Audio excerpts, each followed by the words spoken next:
మన తెలుగు నేలపై వెలిసిన అపురూపమైన క్షేత్రాల్లో సూర్యనారాయణ స్వామివారి దేవాలయం కూడా ఒకటి. మరి అలాంటి క్షేత్రం ద్వాపరయుగంలోనే వెలిసిందా? ఈ సూర్యనారాయణ స్వామివారి ఆలయానికి కొంత దూరంలోనే నాగావళి అనే నది ఉంది. మరి ఈ నాగావళి అనే నది ఎలా ఏర్పడింది? మరి ఇలాంటి ఇంట్రెస్టింగ్ విషయాలు తెలుసుకునే ముందు ఎవరైనా నా ఛానల్ ని సబ్స్క్రైబ్ చేయకపోతే సబ్స్క్రైబ్ చేసుకోండి. ద్వాపరయుగంలో బలరాముడు దక్షిణ భారతదేశంలో యాత్ర చేస్తున్నప్పుడు అక్కడ ప్రజలు, స్వామి ఇక్కడ నీరు లేక చాలా ఇబ్బంది పడుతున్నాం, అదీ కాక ఇక్కడ ఒక్క నది కూడా లేదు అని ప్రజలందరూ బలరాముడిని వేడుకుంటారు. దీనికి బలరాముడు నాగలతో ఒక చోట గుచ్చి విష్ణుమూర్తిని తలుచుకొని ఆ నాగలతో ప్రకలించేసరికి ఒక నీటి దార వస్తుంది. ఆ నీటి దార ద్వారా ఏర్పడిన నదే ఇప్పుడు మనం పిలుచుకునే నాగావళి. అలాంటి పుణ్య నది పక్కన ఒక పుణ్యక్షేత్రం ఉండాలని బలరాముడు రుద్రకోటేశ్వర ఆలయాన్ని ప్రతిష్ఠించాలని అనుకుంటారు. ఈ రుద్రకోటేశ్వర ఆలయానికి ప్రతిష్ఠించడానికి దేవతలందరినీ బలరాముడు పిలుస్తారు. బలరాముడు ఈ ఆలయాన్ని ప్రతిష్ఠించిన సమయంలో కొన్ని కారణాల వలన ఒక ఇంద్రుని తప్ప మిగతా దేవతలందరూ వస్తారు. ఆ ప్రతిష్ఠించిన రోజు రాత్రి పరమేశ్వరుని దర్శించుకోవడం కోసం ఇంద్రుడు ఆ ఆలయానికి వస్తారు. ఆ ఆలయానికి కాపలాగున్న నందీశ్వరుడు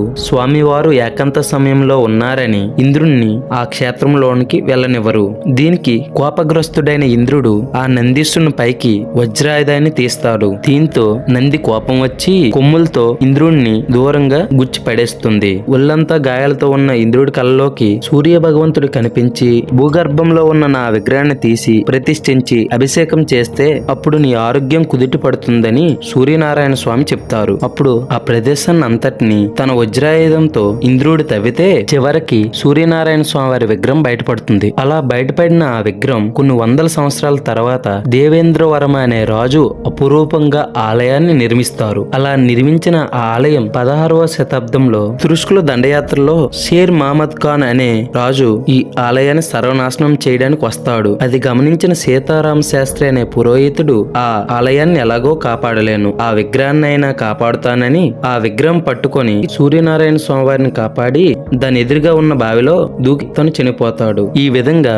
నిర్మించిన సూర్యనారాయణ స్వామివారి ఆలయం నాశనమయ్యింది. మళ్ళీ ఒక వ్యక్తి ఏమో 1999వ సంవత్సరంలో కళింగ ఆర్కిటెక్చర్ పద్ధతిలో ఈ ఆలయాన్ని పునర్నిర్మిస్తారు. అంతేకాకుండా ఈ ఆలయానికి అరసవెల్లి అని ఎలా పేరు వచ్చిందంటే, భక్తులు ఎవరైనా అనారోగ్యంతో వచ్చి ఉపాసన చేస్తే అరసంతో వెళ్తారు కాబట్టి దాన్ని అరసవెల్లి అంటారు. కానీ మన వాళ్ళు దాన్ని రాను రాను అరసవెల్లిగా మార్చేశారు. ఇదండి అరసవెల్లి సూర్యనారాయణ స్వామివారి యొక్క విశిష్టత. ఈ వీడియో మీకు నచ్చినట్లయితే వీడియోని లైక్ చేసి షేర్ చేసి ఎవరైనా నా ఛానల్ని సబ్స్క్రైబ్ చేయకపోతే సబ్స్క్రైబ్ చేయండి.